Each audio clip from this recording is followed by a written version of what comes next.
Welcome to the Starting Over podcast training series. I am your host, Edward Shelton, aka Dark Logos. In this episode, we will be looking at exploit weakness. Exploit weakness is a very powerful power to have, mainly because it allows you to get past damage reduction. It also allows you to just come in there and bring massive pain if you're able to carry a heavy object. Making sure that all of your damage connects is very essential in the game of HeroClix. So let's look at it. Exploit weakness. Give this character a close combat action. Damage from this attack is penetrating damage.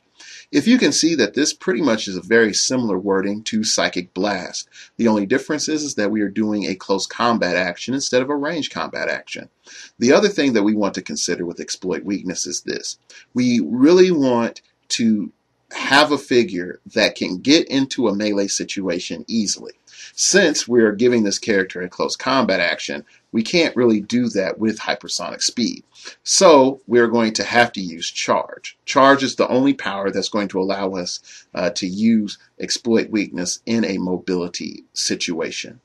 Exploit weakness by far is one of the most scariest powers in the game, just for the pure fact that you are able to combine several elements and make this big explosive impact on your opponent. Let's look at it for example.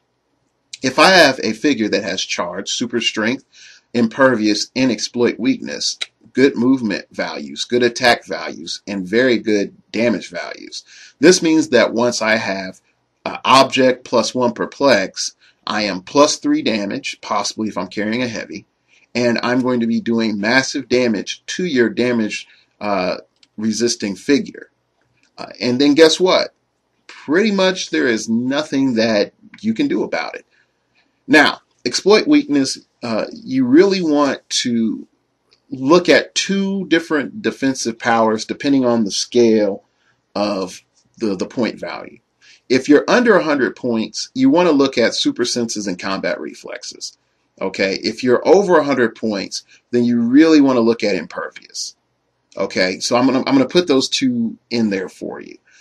Either way, you want very solid defensive values, but you definitely, if you're cheap points, you want those super senses or that close combat reflexes. If you're high points, you don't want to risk it. You really want that impervious. You might say, well, my opponent can have Psychic Blast. I understand purely. Or you could say my opponent has Pulse Wave. I understand. But the big thing that we're looking at is the higher points we have with exploit weakness, the more we're looking at is, hey, we need to have this figure survive, so knocking down damage becomes more essential than cheaper exploit weakness, which is if this figure dies, that's okay as long as it lands its first hit.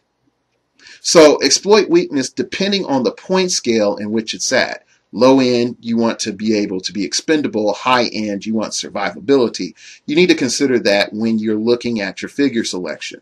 So if you're looking at a figure with very few clicks and damage reduction with charge and exploit weakness, unless those stats are wonderful, those few clicks of health are not going to be aren't going to be useful if your opponent has any form of penetrating damage. At the same end, if you have a lot of clicks and nothing but super senses and shape change, and combat reflexes and things like that and exploit weakness, once your opponent gets past all that, they're going to do pure damage to you. So you have to consider both, that you're better off at a high end with damage reduction and a low end with evasion of some sort or increased stat modification.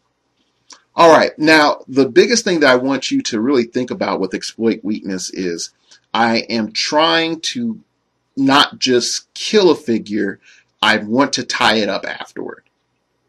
So if you know that once you hit a figure, it's not going to die, your main goal with that figure that's used exploit weakness is that it stays there. That whatever figure that you've hit is not running off anywhere, it's not going to try to take a shot at one of your own figures. It has to deal with that figure that's right in front of it with exploit weakness.